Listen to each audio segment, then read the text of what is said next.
I'm telling you right now, you need to get out there and get it done and have more kids. And I go, oh, okay, Jim, no worries. And he goes, nah, I'm serious. He goes, if you don't, you'll regret it forever. And I was like, he didn't threaten you with a breach notice. No, he didn't. So welcome to another edition of the Jim's Group and Jim's Mowing podcast. And I'm back with mega franchisee superstar, Dan Cahill. The only reason I'm saying this is because we had Ask Jim last night and Jim gave you a very nice rap in the middle of Ask Jim as well. So oh, did he? I didn't get to see Yeah, we that. might have to go back and clip it up, but he gave you a very nice pump up as well. And he uses your story as a good example as well. So today, though, we thought you'd get you on to chat about your progression as a franchisor, because a lot of people know your story as a franchisee, because that's pretty well known and put that online. Yeah. But a lot of people might not know about the franchisor side of the business first. So let's just explain real quickly for people first, what is actually a franchisor and what's your role in regards to that? Well, I was probably a little bit confused when I first came into the role as a franchisor as to what their actual role was. It seemed like it was someone that, policed, I suppose, and just made sure that the franchisees were doing the right thing and made sure they were giving the right service and just sort of kept everyone together.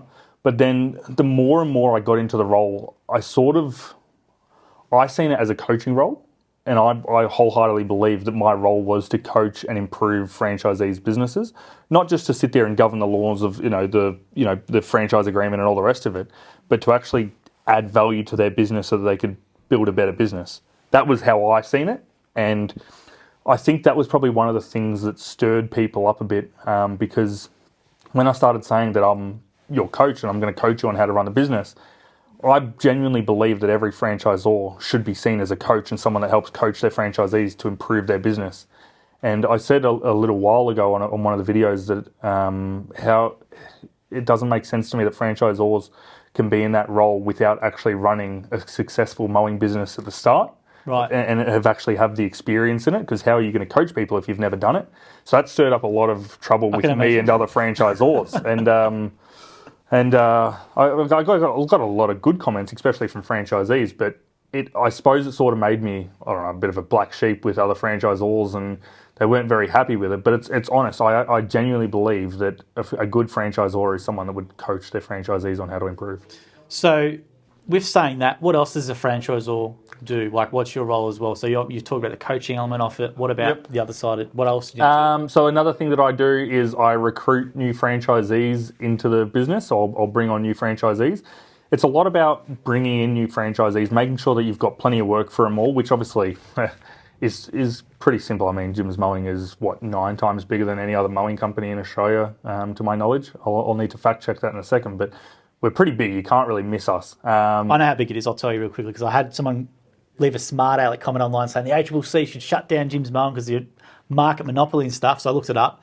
We're actually around 13% of the mowing and gardening share in total of the number of businesses. There you go. So I think it's around 13% the Jim's Mowing is of the market. So a lot of it'd be interesting to see who is the second biggest and how much bigger we are than the second biggest. But when I checked, I'm pretty sure it was 9 times. Yeah, I don't know who would be. Obviously, it'd be another franchise. Who we will not name. It might be, of course might not. Be a couple of them, but I think by a long way in terms of, you're right, in terms of the business size and the actual market share of businesses, because there's a lot of independents in Australia. I think we're 13% of the total small business. That's huge when you consider how many different franchises there are out there, how many independents there are out there, commercial companies. Like, that is, I reckon that's huge. It is. It can be a lot bigger. It's not a market monopoly. We had a few people saying the ACCC should shut us down for being a market monopoly, but I think that the key with being a monopoly is that you stop other people entering the market, and we obviously don't. We bring people into the market. We want independents to come into the market. What I was saying retaining, but what I've always found, which is really, really interesting about the Jim's Mowing model, is that, so 13% of mowing, all good and well, but you've then got Jim's Cleaning, Jim's Dog Wash, Jim's Handyman, Jim's Antennas, all these, I think there's 55, 56, somewhere around that, different divisions at the moment. Yep. There's no way in hell I'd be able to ever say them all. No one here can. We do No. No one here does. Every time someone drives past a Jim's Cleaning or a Jim's Dog Wash, instantly they think Jim's Mowing. And it's because Jim's Mowing was the very first division to get it all started. And that's the reason why we became a household homegrown name, And so it's 13% of mowing, but then you go, well, you've got all this marketing from all these other trailers and companies out there that it doesn't matter that any other franchise out there or whatever it is, they're never going to have the benefit to their company and that exposure. Yeah, well, I think the brand value of Jim's Mowing is so underestimated from people when we sell the franchise, because you think about it, you've got a brand that everyone in Australia knows. If you don't know it, I don't know what you've been doing, but everyone knows the Jim's Mowing brand. And for what you pay, you can have that brand on your vehicle and you can use it pretty much any way you like to build a business. And for a really small amount of money, which I think we don't. Well, I think that's the impressive part. And the small amount of money, as I said, so there's two things that I do. I recruit new franchisees and I retain existing franchisees. That's what I believe I do. Now, in order to retain those franchisees, I coach them. That's one aspect of retaining someone. You coach them, they're going to stick around because they go, geez, there's some serious value here. And you offer them support and you give them guidance and you obviously got to deal with the complaints, which is the worst part of the role. Which is the customer complaint side of it. The customer complaints that come through because they always look at, like, they've got to be angry at someone, and usually that anger is put towards the franchisor. So just real quickly, just to tell people how that works. So as a franchisor, if someone complains about a job, you as the franchisor get notified. And what's the steps then from dealing with that? So it depends on that complaint. So a customer puts a complaint through to the call centre. The call centre determines whether it's a complaint or not. They'll put it through. The email will get sent out to, email and SMS get sent out to the franchisor and the franchisee with the comments from the customer. And then it's up to the franchisor to then provide feedback to be able to, A, stop that from happening again, and B, try and find a way for us to be able to rectify that issue for that customer that we have let down. So, and then that's where it gets a bit tricky, because some franchisees will go, I'm not at fault at all, blah, blah. And you will have to try and explain to them what they could have done better to improve that situation so that the customer could have got the 5-star service that they really wanted to.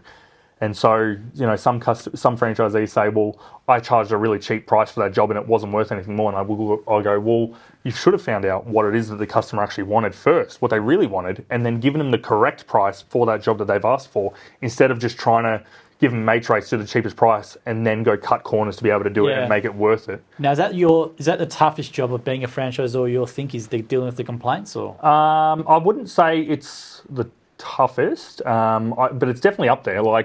It doesn't take that much time. I think that's the one thing about me. I'm very strict with customer service, and when I was a franchisee, I was obsessed with service. I was obsessed with becoming the first franchisee to hit 500 5-star reviews, and so I've taken that along with me as a franchisor. So I am very strict, and I suppose that probably rubs a few people the wrong way, because the way I see things is very black and white, and because of that, I actually needed to bring on support managers that take on role to help out franchisees in my region as well. So let's just go back a little bit quickly for the story. So you from being a franchisee, you need a new challenge. So you got a region. So which region was that you got the first one? So the first region I bought was Brisbane. So I bought the Brisbane region. And the reason I bought it, because I was originally looking at one in Melbourne, because I live in Melbourne, always have. And I started looking at regions in Melbourne, and I spoke with a franchisor by the name of Des Warren, and I was looking at buying his region, and it was looking pretty enticing. I was also speaking with another franchisor, Stuart Rainbow, about buying his region as well. And so I had a couple of options, and then I spoke with Jim. Now, Jim and I already had a pretty decent relationship just because of the 500 5-star surveys and the 6 mowing rounds that I'd built up. And Jim had said to me, he goes, if I were you, I'd take a look at this Brisbane region that's about to go up on the market because it's got some serious potential there. And I said, well, I don't know how I'm going to run a region, in Brisbane. And so Jim had said, well, maybe you move there. Maybe it's worth you moving there. And so, sure enough, I took a serious look into it, and I could see what he was talking about. And what it was there was that much work that these franchisees couldn't keep up with year round. And it was just like, well, the biggest thing, a huge thing to be able to retain a franchisee is having enough work. When someone joins up with Jim's Mowing, they want work. That is the biggest driver. They want someone to send them through work, so they don't have to go search for it themselves. Someone gives them the work and they go, right, now I'm going to go quote this job. Coaching's fantastic, but what will always trump it? It's funny that we say Trump on today, election day, but pun not intended. But what will always trump it is the amount of work that you can provide for a franchisee. And so that will always retain a franchisee better than anything. And so because this region had so much work, I went, well, that's going to be fantastic, because it means that it's not only am I going to retain franchisees easier, but I'm also going to recruit them, because it's a lot easier to sell a business to someone when they know they're going to get flooded with work as soon as they start. Yeah, so you bought the Brisbane region. So did you move up there, or did you run it from down here? So I started running it from down here, and then I took a flight up, and I started looking to buy a house in Brisbane. I was looking at the area of Aspley and Chermside at the time, which is, for anyone who knows Brisbane, is Brisbane North, about central. It's got a great big shopping centre there. And I'm looking around for houses, and I'm in an Airbnb at this point, and geez, it was hot. It was stinking hot. Like, I got up there in... What was it? The start of December, I was up there because I bought the region the 1st of November 2021, and I couldn't get over how hot it was, and I was like, "Geez, this is insane." And I'm looking for houses. Anyways, I've come back home. I hadn't found a house, and we're sitting there thinking about what we're going to do. And this whole time, I'm running the region while in Melbourne, and we're trying to sort out what we're going to do. And I didn't realise it, but the region was actually running pretty well. Like, I was getting a few sales on the board, new franchisees starting. Franchisees were sticking around. They were getting retained pretty well. Coaching was fantastic, and franchisees had come out and said that they were earning a lot more than what they were earning beforehand because I was coaching them on how to earn more from what I learnt in my business. And Jim came to me. This would have been probably only 6 months after or so. And Jim said, "Hey, Dan, you're doing a fantastic job of running this Brisbane region. Would you be interested in buying another region with me?" And I was like, "Oh, yeah, I would actually." And now by this point, I was smart enough to realise the reason that there was so much work was because in a lawn mowing business, it's the weather, it's the tropical element that creates more work and more leads and more clients come through. So it made sense to have a lawn mowing business in Queensland. Of course it would. And so he started talking to me about one that was available in Queensland North. And as soon as he said that, I was like, this is a no-brainer, of course. Like, if it's this good in Brisbane, how much better is it going to be in Queensland, in Cairns, Townsville, Mackay? Like, so it was a no-brainer. And I said, yeah, let's do it. Let's buy this one again. So we bought that region together. And sure enough, it worked out really, really well. And the reason was because, again, there was so much work and so much... It was just really underbuilt. It had so much potential, and I don't think the franchisors before me could see how much potential it really had. And the way I seen it was every time an unserviced lead would come through, it would upset the customer because they'd call up expecting for someone to service them, but then they'd get told, "I'm sorry, there's no one available. You'll need to go find another company." And the way I seen it was, well, if I can put franchisees on to reduce these unserviced leads, it's going to give the Jim's brand a much better presence throughout the local areas because people are actually going to get serviced by us. Yeah, I think up in Brizzy as well, the brand would do so well. You think logically because it's a bit more laid back up there, a bit more. Rugby culture, that sort of thing. It's a bit more. They're very chilled, relaxed people. Chilled, relaxed. Yeah, the Jim's brand definitely would resonate. Yeah, but because you bought the Brisbane region, then you bought. There's a North Queensland region you bought and you merged them together? Or what was I merged them together. So I created, instead of having Brisbane and North Queensland, I merged it together and just called it Queensland North and South, I think I called it. And the reason was because otherwise I'd have to sit there and play around with two separate advertising funds and have two separate campaigns, and I'd have to have two different phone applications to be able to contact the franchisees because we have an app which is where we call them off so that you can log the data. And so it just didn't really make sense to me to have two separate businesses. I was like, well, why don't I just merge it into the one? And then we'll put them all together and they can all help each other out. And so sure enough, that's what we did, and it worked out pretty well. And then I started figuring out how good of an investment the Jim's Mowing business really was. The regional franchise, yeah. Plus also the franchises themselves. So the franchises themselves, I started looking at investing, and a lot of people, if they're investing in whatever it is, like if they get 10% return on investment per annum, like that's a fantastic investment. Like most people go, that sounds great. And then I was thinking about it, I was like, these Jim's Mowing businesses, they're only costing you, at the time I was selling them for $25,000, and that would include, the trailer and the equipment and everything. And I was going, well, people are going to make this back in like less than 2 months very easily because no one in my region was earning less than like $2,500 a week.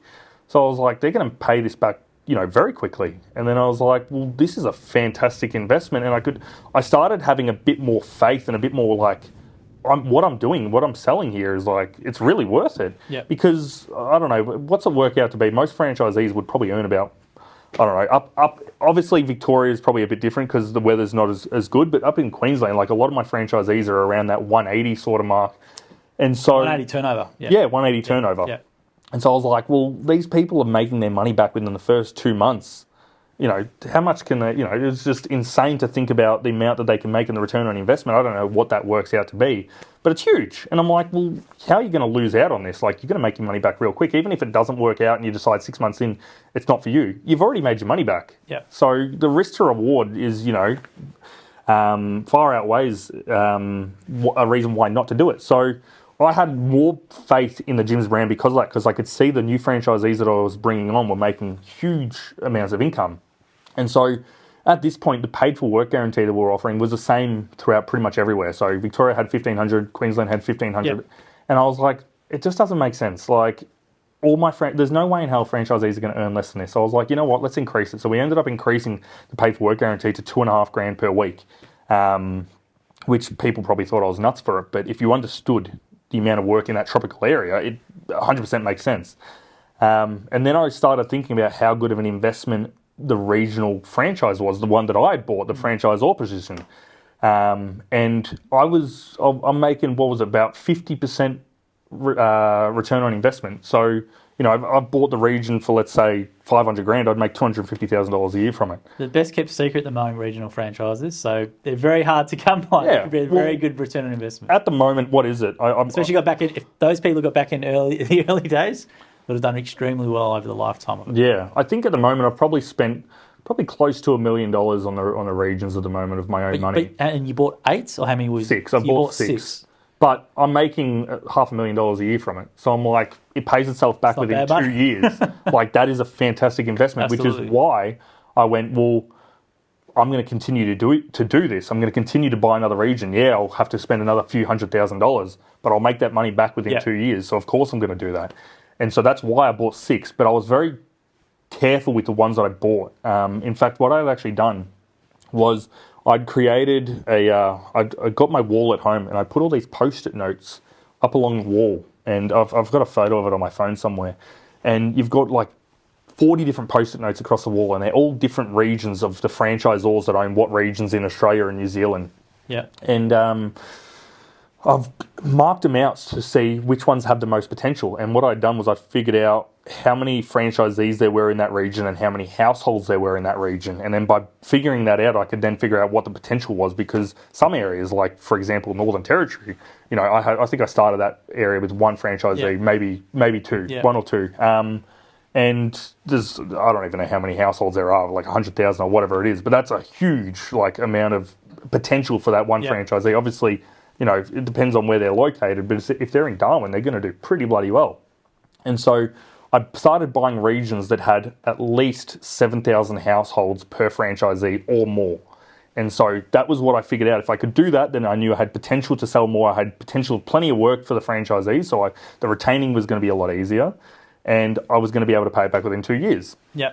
And so I started buying these regions that had at least 7,000 households per franchisee. And the ones that I didn't buy was Western Australia. I'd been offered to buy the ones in Western Australia, but I just didn't want to buy those ones, just because in Western Australia it's a lot more about the lawn care and the cylinder mowing. Yeah. Which I don't have experience with cylinder mowers. I have plenty of experience with rotary mowers, but not the cylinder mowers. So because a big part of the retaining is coaching, I was like, well, I'm going to make sure that if I'm coaching someone, I'm coaching them from something that I know very, very well. Yeah. So that's why I stayed to the East Coast. So I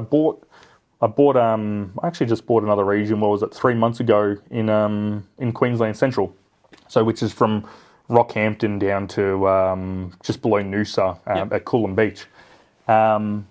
Again, great investment and great franchisees in there. And it tends to be the reason that I can buy these regions is because they tend to have a franchisor that doesn't have a lot of experience or great experience of building a large business or a very successful business.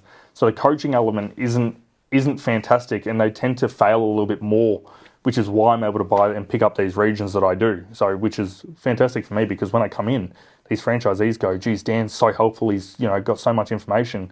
I don't think I'm doing anything special. I just think that I've done the job before. Well, can you give an example of that help then? So is it like when you do your proactive calls, what are you asking them, or what do you think is the valuable advice providing a coaching call? So I've noticed that when I first started, I started with 52 franchisees when I first became a franchisor. I've now got over 200 that I'm looking after at the moment. But one of the things that would just constantly take up my time was franchisees calling me and asking for help with a quote, because very quickly franchisees learnt that I was good at quoting jobs, and I could, if they got me to tell them the figure of the price of the job and exactly how to quote it, then they would win it. And they would make really good money off it. So all these franchisees used to just call me all day, every day to be able to help them out with quotes. Send me through photos, do video chats, all the rest of it. And all my time was getting taken up by doing these quotes all day. And I was just like, man, I've got to figure something out to be able to stop this from happening. Like, I've got to put a system in place. I can't keep doing this all day, every day. I'm just not going to get work done. And so I come up with formulas on exactly how to complete a quote for the different services. So I come up with a formula for how to do lawn mowing, for example. And so it was, one formula was for mulch mowing, catch mowing, and taking away the clippings. And then I come up with a formula for hedge trimming. So, because not hedge reduction, but hedge trimming. So if it's less than 100 mil growth, and that was $7.50 per square metre. And so if you work out how big a hedge is, then you go, all right, well, how many square metres am I cutting? This is what the price of the hedge is. Same with gutter cleaning, which was $5 per linear metre for the gutter cleaning. So I come up with all these different formulas, a bunch of them, anytime a franchisee would need help with a quote, I'd work it out with them. So I'd teach them how to do it, and I'd show them the formula and why it works. And then I sent it out to all the franchisees. I taught them all exactly how to do it. And the calls that I was getting for quotes just like, not stopped, but like it just reduced so much. So it was more efficient for me, because the franchisees now had something that they knew if they were quoting right or not, because they knew exactly how I would quote the job. And how do you go about helping franchisees be a bit more self-reliant? And what I mean by that is, like, if you're a franchisee is a small business owner, right? You use the franchise to help you things, but sometimes, as you said, I was called Dan to do it for me. I was called Dan. So how do you get people out of that mindset to be more self-sufficient and to learn to fish on their own a bit more, as opposed to just relying on you? Yeah, well, in my region, I make sure that every single franchisee is called every week, once a week. And so usually it's on a Monday that we'll call our franchisees. I think people like to know that they're going to... it's not me by myself. I can't call 200 people on a Monday. But I have support managers that are like coaches as well, that do these calls with me. But I think what we do is we give them the feedback every week of where their business is at. And so my model of building a mowing business was by building mowing rounds based off regular clients. And so a lot of that is shared with these franchisees. A lot of franchisees didn't even know that was a thing. Like, some franchisees, when I'd first come on, not the ones that I had brought on, but the ones that were already there, had no idea what a mowing round was, full stop. And so they were just sort of just taking on work and getting paid for it, and then not really building anything. And so I would say, all right, this is where your mowing round's at. You've got 40 regular clients right now. That means we know that depending on your area, let's say you're in Brisbane, you've got roughly half a mowing round right now. We want to get you to bring on 3 new regular clients per week. And so we started putting these responsibilities towards these franchisees, and they would then get excited to hear from us the next Monday, because they'd go, Dan, I actually got 4 regulars this week. Or, Dan, I quoted this job and I got this much for it, and the customer's really happy. They gave me a 5-star review. And so because of that, these franchisees, I suppose, they started taking a bit more responsibility, and they were just really, really excited to be able to speak to someone about what it was they were doing, because people cared about how they were building their business, and they actually had a goal on how to do it. It wasn't just you were running a business and you were doing jobs and you were making money from it. It was, I've got a business and I'm building a regular client base, and I'm going to build a mowing round. Then once I build that first mowing round, let's say they've built a mowing round to $3,500 a week, so $700 a day. They pay an employee $1,500 a week to be able to look after that, or thereabouts, and then they can go focus on building their next mowing round. So I now have franchisees that have like 3 mowing rounds, 6 mowing rounds. I've got one that has 10 mowing rounds. So because of that, all these franchisees, they use each other to be able to leverage ideas off, because a lot of these franchisees are now doing it the same way. So when you said 200 franchisees you've got to support, how do you outline for people, how do you manage that, or how is it manageable? Because you mentioned support managers you have, so how do you break it down running your region? So because I am quite strict, especially with service to clients, and I am very black and white, I ended up hiring very experienced franchisees to be these support managers for me. And so they would complete the proactive contacts for these franchisees as well as myself. And they would get my formulas and my goals and everything and targets that I'd set for the franchisees, and they would relay that onto the franchisee, and then help them, assist them to be able to complete that. And so I have Jim King, Walter and Stephen that are the support managers, and they each look after about 65, 70 franchisees each or so. And that's like one of the ways that we've been able to continue to grow the business. Even though, yes, I'm only one person, I can have managers that I train that can do basically replicate what I do. Yeah, because the thing we've got to point out as well, because you mentioned from 53 to 200, right? So there's a lot of growth in there. So 52, yeah. 50, so you've had to focus on that growth. So do you want to talk about then the growth side of it? How have you grown them? Yeah. And also the sales side of it, of being a franchisor. So I've found that when you're growing larger and larger, you want to try and find different ways to be able to simplify it as much as possible. If it's not simple, it gets very confusing, especially as you grow. And if you don't have systems already set up in place, the foundations, it'll collapse. And I learned that from my mowing business, actually, which I've had a lot of problems with that I probably haven't put on camera. But I went, well, how am I going to simplify this as much as possible? One of the things that I did to simplify it was the lead fees. I made them $10 exactly for a lead fee, which is, people go, oh, yeah, you made it $10. But that was extremely difficult to do. And the reason I say that is because you have to get approval from the different franchisors in that state to be able to change the lead fee or the franchise agreement. Same with the franchise fees as well. So you have to get approval from all the other franchisors in that state. The issue is that I didn't have a great relationship with the franchisors. One of the main reasons was because of the way that I would sell my business. They didn't quite like it. I can talk about that in a second as well. But so what I did was I went, well, I've got this business at 6 regions. What I'll do, back then it was like 3 while I was still building. If I take on Northern Territory as a region, then I will be the only person in that state and I will be able to change the prices whenever I like, because I've got this one business built into this, we called it Northern and Eastern Australia. And if I can use the schedule from Northern Territory, so I can change the fees to exactly $800 per month for all-inclusive franchise fees. That includes advertising fees and warranty funds and all the rest of it and all the jargon, and $10 lead fees for everyone, so that everyone's business is simple. They know if they take on 50 leads a month, they get charged $500. They know that their franchise fees are always going to be $800 a month. So it just made everything simple so that I could, when I was growing, everyone knew exactly what I was doing in the structure that I had. Yeah. So from a sales point of view, it made your life a lot easier as well. It certainly did, yeah. One of the things that, like, funnily enough, when I first started selling the businesses, we had people that would tell you how to sell the businesses, like, I suppose, mentors.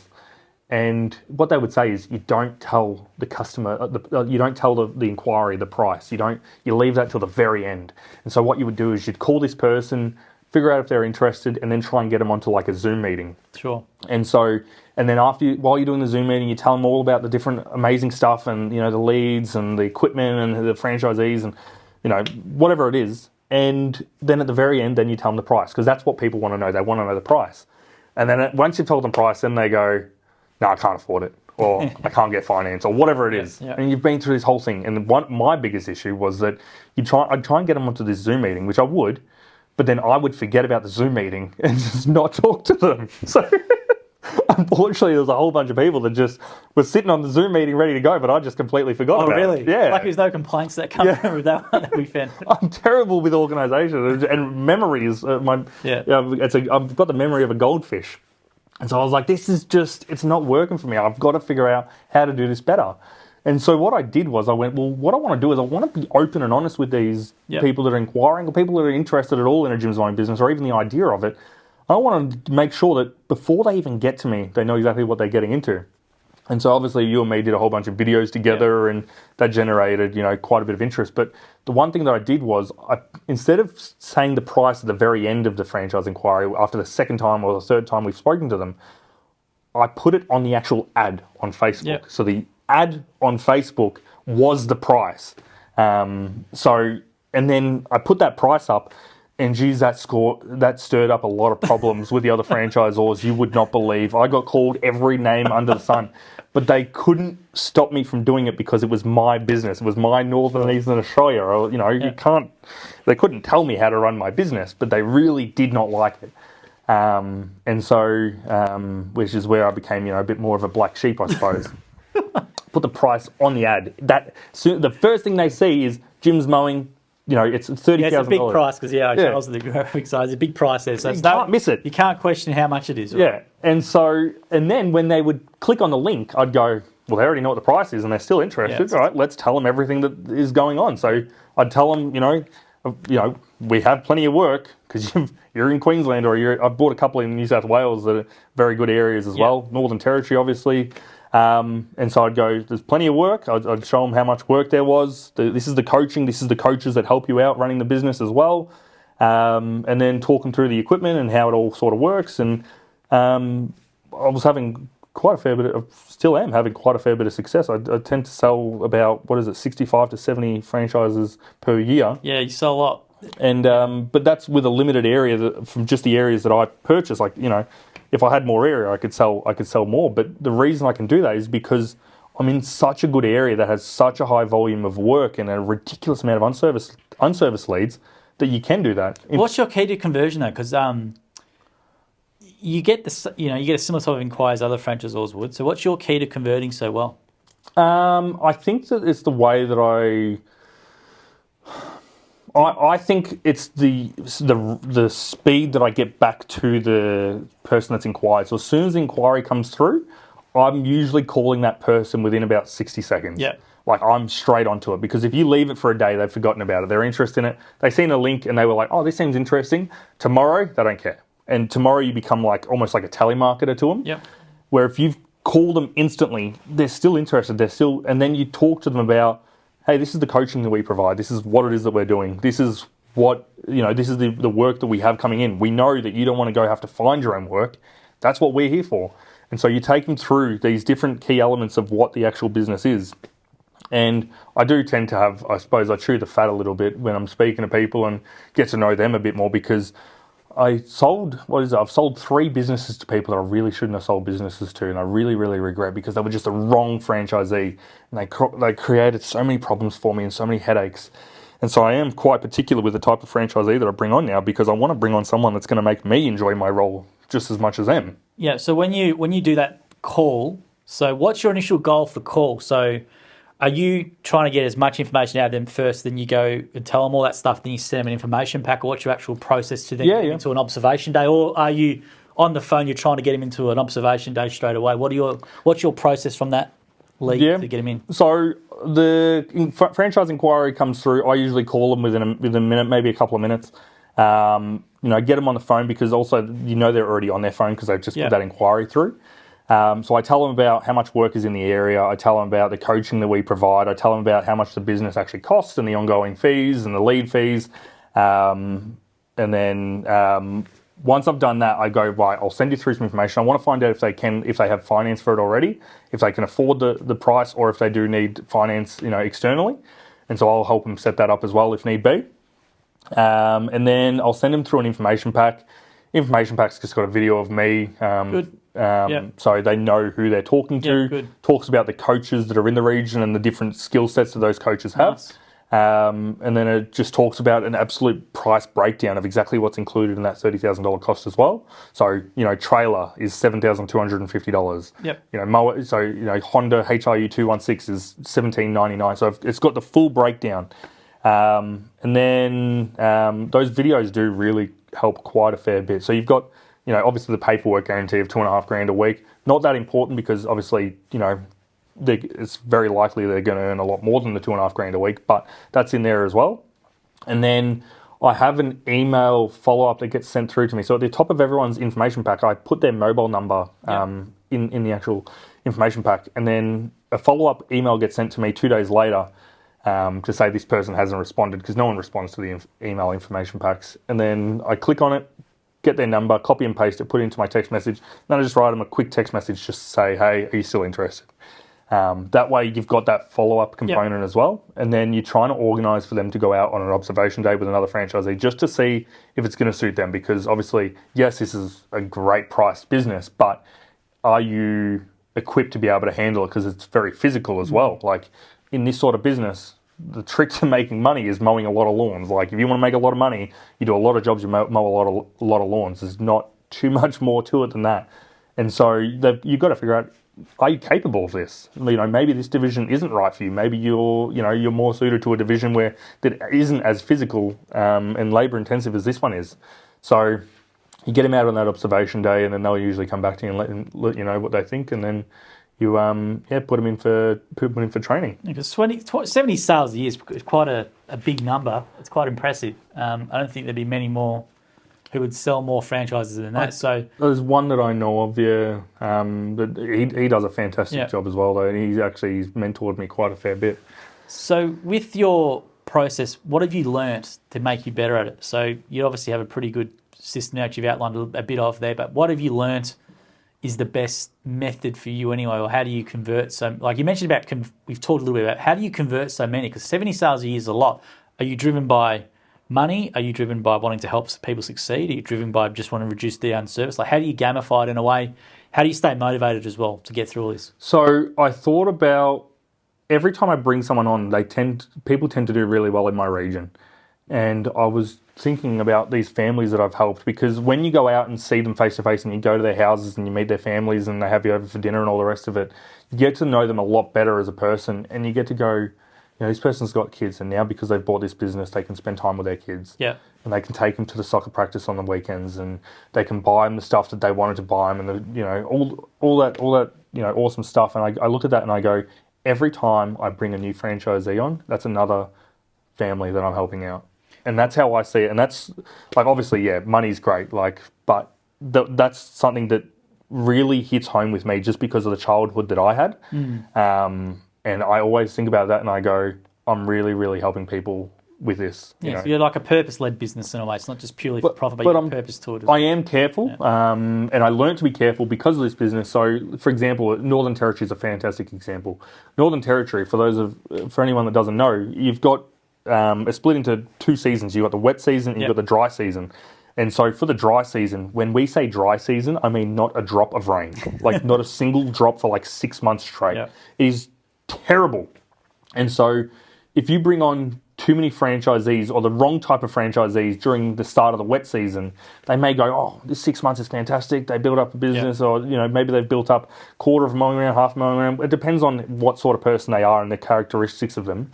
But once they hit the dry season, all of a sudden their family's struggling. They can't do it anymore, blah, blah, and it doesn't work out for them and they leave.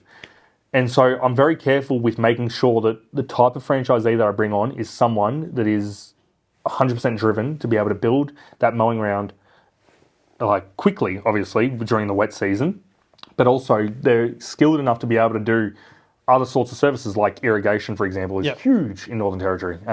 Garden cleanups during the dry season is huge.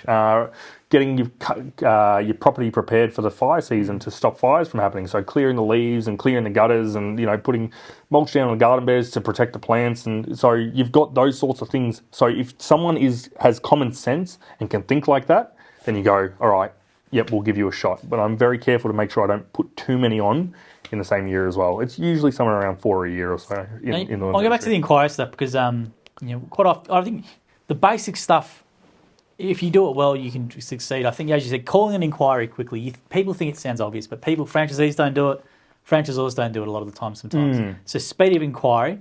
And then obviously I think what I can tell from you got really good enthusiasm on it as well. It's not just another, I've got to call this inquiry. You've got really good enthusiasm for it because as you said, you want to help people, right? So I think that really comes through on your call, and that is I reckon it's a big part of the reason why people will choose to invest with you. Possibly, yeah. I think for some people do like I suppose I do probably have a fair bit of energy. My wife swears that I have ADHD.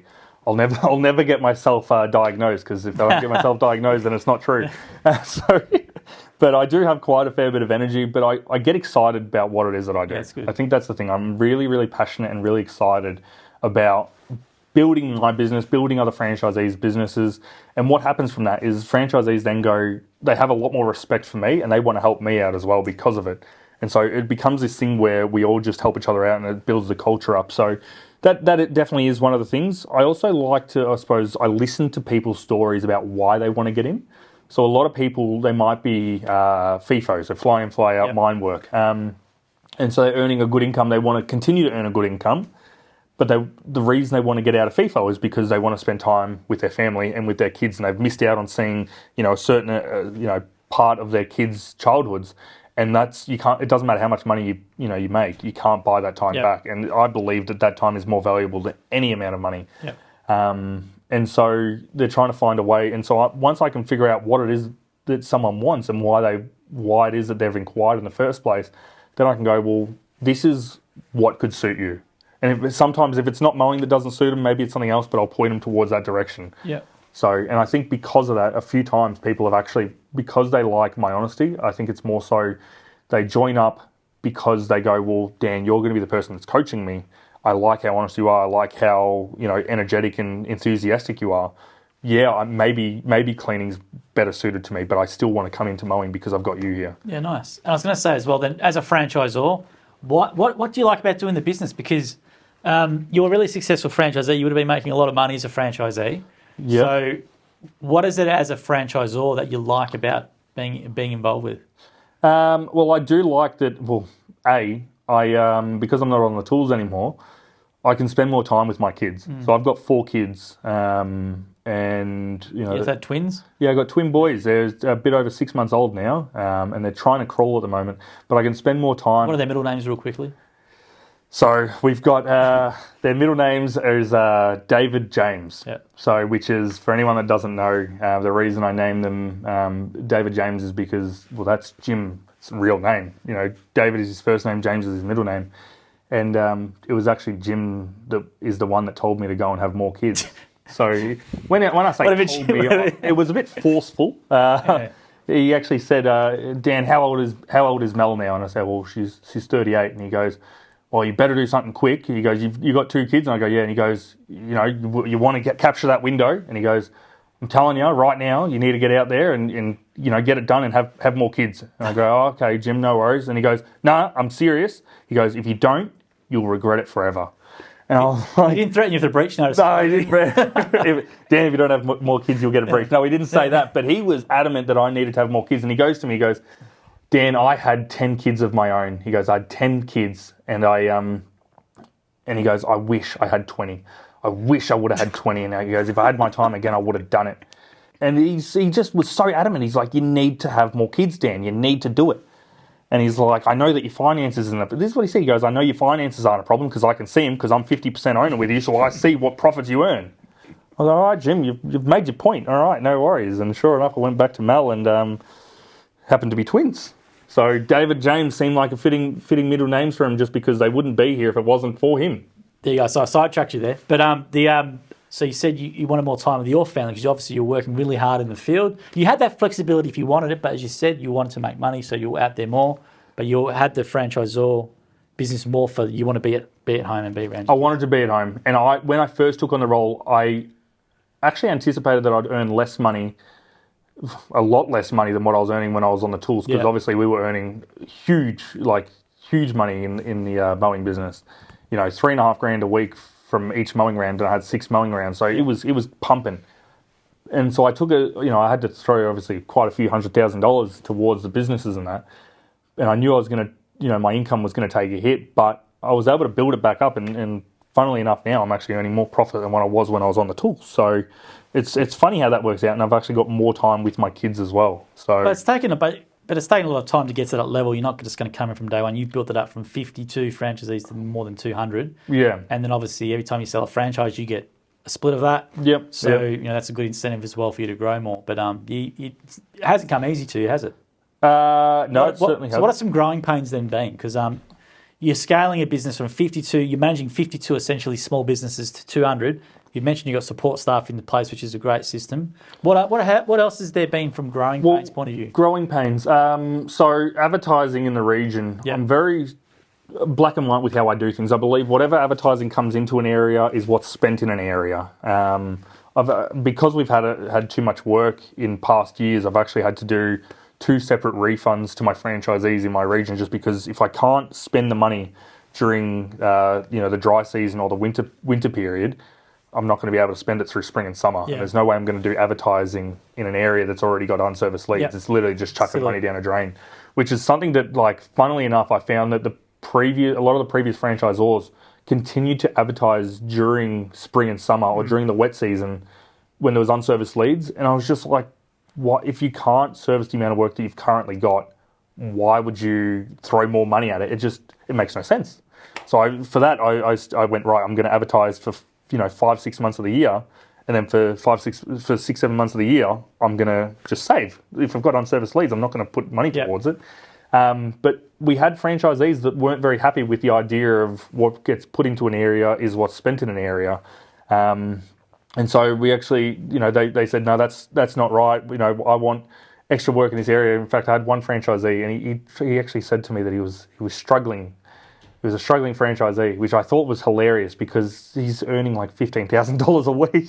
Really? He's got 3 employees. Wow. And I go, mate, you and me have a completely different idea of what struggling is. And he goes, I want more work. I want to grow faster. I'm like, well, look, that's all good and well, but I'm not going to go take money from someone else's area just so that you can get to $20,000 a week faster. Like, at some point, you've got to do your own local area marketing. Yeah, sure. It's a bit of a joke. So I have had a few arguments about the advertising spend or the refunds and who gets the refunds in the area and all the rest of it. But the refund, I think, just to cut you off, is really unusual because I don't think there's any company in Australia from franchising who refunds marketing money. I know there's definitely no company in the States that does it. And our marketing money that we get off franchisees every month in comparison to, let's say, the States is minimal. It is quite amazing when you hear actually other franchises what they charge compared to what we charge at gyms. And refunding money alone is unheard of, I think, in most franchise systems that I know of in Australia. So yeah, well, what was it? It was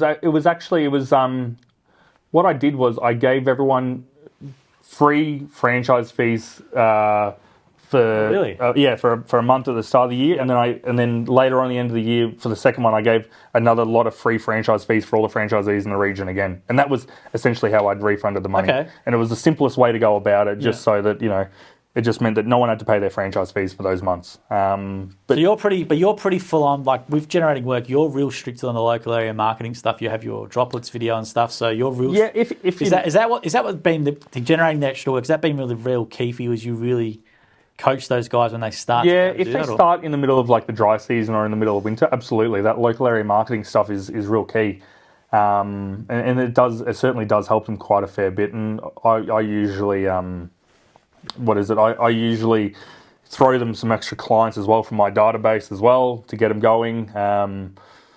But I mean, because I'm in such a tropical sort of area, it really isn't too much of an issue that I've found. So I haven't had too many qualms from it. What else about a franchisor business that people should know that they might not know?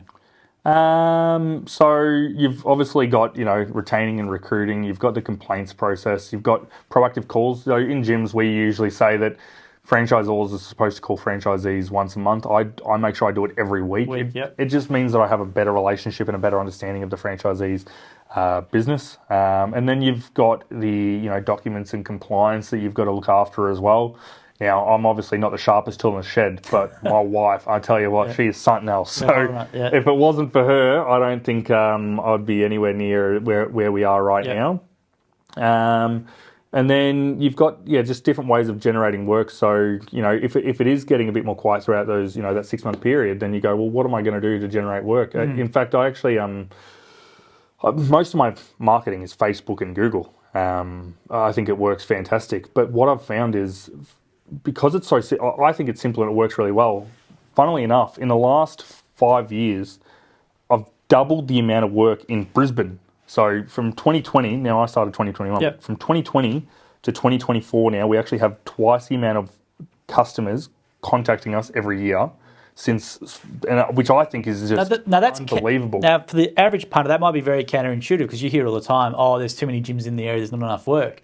But as the numbers have increased, the work has doubled. As you said, it's doubled. It's doubled over twice. Which is counterintuitive, right? Because people think more trailers in the area, less work. People think that, but funnily enough, the best form of advertising isn't like one time I did billboards in Ipswich. Yeah. The Facebook and the Google is all fantastic, but the trailers is by far the best advertising that we have because they're almost like mobile billboards driving around everywhere. You can't miss them. And if you're not seeing a gym's mowing, you're seeing a gym's dog washer, you're seeing a gym's cleaning, you're seeing. What is this? Gym's Beauty now, I'm pretty sure. Yes, there's a few. Gym's Massage, Gym's Remedial Massage. Gym's Massage, Gym's Beauty. That stuff is just, you can't make that up. I don't know who come up with Gym's Beauty, but you just think about that and you go, Jim in a bucket hat with his great big dirty beard next to a beauty. It just doesn't make any sense, but it makes news, and it's fantastic for us. I love it. Yeah. It's fantastic marketing. But the trailers are by far the best advertising that we have, and I actually proved that at one point because I did a comparison between Cairns and Ipswich at one time when they both had same amount of similar amount of households and franchisees and that. And I did I had franchisees that I'd put into that area with extra trailers, and I'd stopped doing advertising, and then I did advertising in Ipswich, and they didn't have any extra trailers going into the area. Yep. And sure enough, Cairns got more work than what Ipswich got, even though I didn't do any advertising in Cairns. It sounds very basic, but that logo driving around is so powerful, and it's the stuff like that which people underestimate. They don't understand how much power that brand has when it's driving around. As you said, not just Jim's Mowing, it's all the Jim's divisions as well. Everyone loves the logo. They know it. They see it. They take photos of it and put it in groups and stuff, like just general members of the public, which I think is a really good sign of the brand too. Especially with young people, it resonates really well online too. Absolutely, yeah. So what else is there about the franchisor business that you want people to know that I haven't asked you? I suppose if you, it depends on if they're looking into doing it. Yeah. But if you're looking into doing it, I would highly recommend that you have a fair amount of experience before we go into that role, because it's going to make your job so much easier. Yeah. Knowing what you're talking about. Like, what was it? Just yesterday, I had a franchisee call me up and he goes, "Dan, my brush cutter's not working." And I said, "Okay, well, tell me what's going on with it." And he goes, "Well, I turn it on and then I've got to keep on revving it for it to stay on, because otherwise if I don't rev it, it doesn't stay on. Yeah. And if it stalls, it's very, very hard to get started back up." And I just said, "Well, have you checked the spark arrestor?"